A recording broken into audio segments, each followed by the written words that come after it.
সুপ্রিয় দর্শকবৃন্দ, electro idea চ্যানেলের পক্ষ থেকে আপনাদের সবাইকে স্বাগতম। আমি এখন অবস্থান করতেছি আমার মামার বাড়িতে।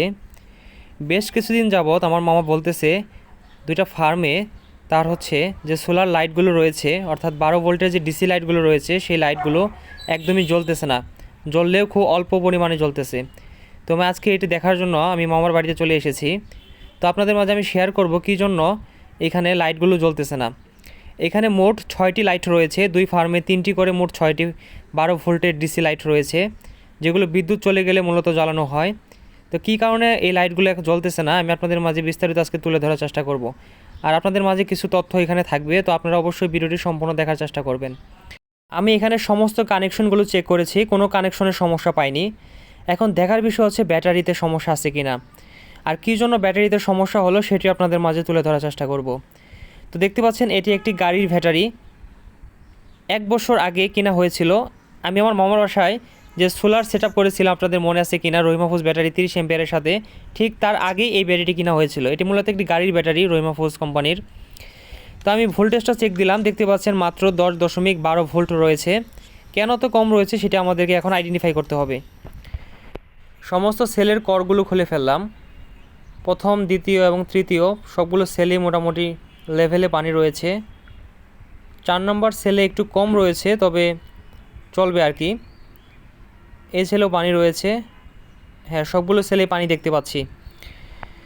তবু কেন ব্যাটারিতে চার্জ থাকতেছে না সেটা এখন আমাদেরকে খুঁজে বের করতে হবে। সবগুলো সেলেই ভালো রকম পানি রয়েছে, একদম লেভেলে যেটুকু থাকার কথা সেটুকুই পানি রয়েছে। এখন আমরা যে বিষয়টি দেখব সেটি হচ্ছে ব্যাটারি চার্জ হচ্ছে কিনা। এখানে একটি ডিসি আইপিএস সিস্টেম একটা কী জন্য তৈরি করা হয়েছে, কি বলে এটাকে সঠিক জানা নেই, ভিতরে ট্রান্সফরমার দিয়ে চার্জারটি তৈরি করা হয়েছে। তো দেখতে পাচ্ছেন চার্জার থেকে 20 ভোল্ট আসতেছে, এটা কি কোনোভাবেই মানানসই? এই ব্যাটারি চার্জ করতে 14.8 বা 15 ভোল্ট এরকম ভোল্টেজের প্রয়োজন হয়, সেখানে এই চার্জার থেকে আসতেছে 20 ভোল্টের মতো। যখন আমি চার্জারটি কানেকশন করছি ব্যাটারিতে তখন প্রায় 17 ভোল্টের মতো আপ হয়ে যাচ্ছে এবং প্রায় 8 ওয়াটে ব্যাটারি চার্জ দিচ্ছে। এমনকি চার্জারটি খুলে দেখার পর আমি অবাক হয়ে গিয়েছি, ভিতরে একটি মাত্র ট্রান্সফরমার, 2টি ডায়োডের মাধ্যমে এই চার্জারটি তৈরি করা হয়েছে। ভিতরে কোনো অটো কাট সিস্টেম নেই, অর্থাৎ ব্যাটারিটি ফুল চার্জ হয়ে গেলে যে অটো কাট হবে সেটির কোনো সিস্টেম এখানে দেওয়া হয়নি। এভাবে প্রায় 1 বছর যাবৎ ব্যাটারিটি এভাবে চার্জ করা হয়েছে, মানে চার্জার লাইন থেকে ব্যাটারিটি কখনোই খোলা হয়নি, এভাবে লাগিয়ে রাখা হয়েছে দীর্ঘ 1 বছর যাবৎ। এখন দেখার বিষয় ব্যাটারিটি চলে কিনা, চলেন আমরা দেখি এটাকে আপ করতে পারি কিনা কোনোভাবে।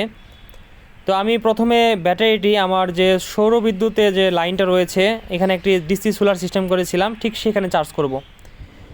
ডিসি সোলার সিস্টেমের সেটআপের কাছে চলে আসলাম।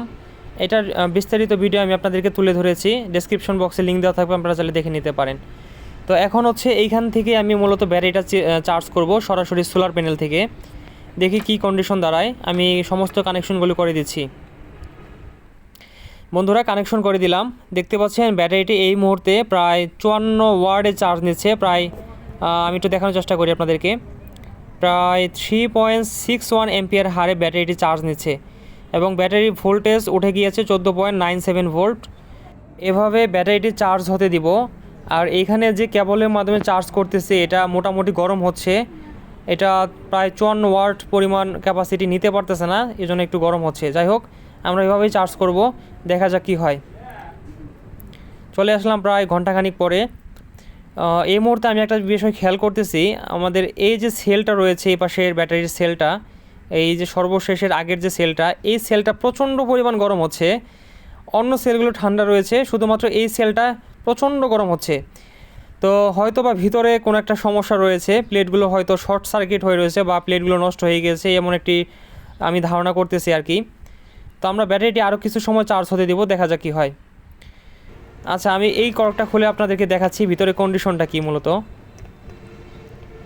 আপনারা দেখতে পাচ্ছেন কি না, ভিতরে দেখেন এসিডের যে কালার সেই কালারটি চেঞ্জ হয়ে গিয়েছে। অবশ্যই এখানে ট্রান্সপারেন্ট থাকার কথা, সেখানে ঘোলা হয়ে গিয়েছে, তার মানে নিশ্চয়ই এই সেলটি নষ্ট হয়ে গিয়েছে।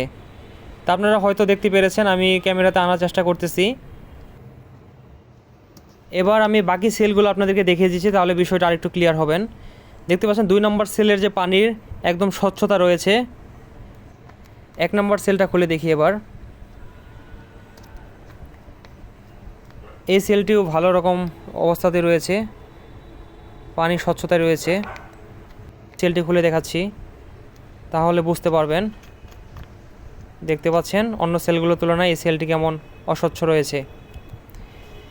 আচ্ছা, যতদূর সম্ভব আমরা ব্যাটারিটি চার্জ করব। দেখা যাক শেষ পর্যন্ত ব্যাকআপ দেয় কিনা, আদৌ এটা থেকে কোনো ব্যাকআপ পাওয়া যায় কিনা সেটি এখন দেখার বিষয়। দীর্ঘ 5 ঘন্টা চার্জ করার পর ব্যাটারির ভোল্টেজ উঠেছে 11.17 ভোল্ট।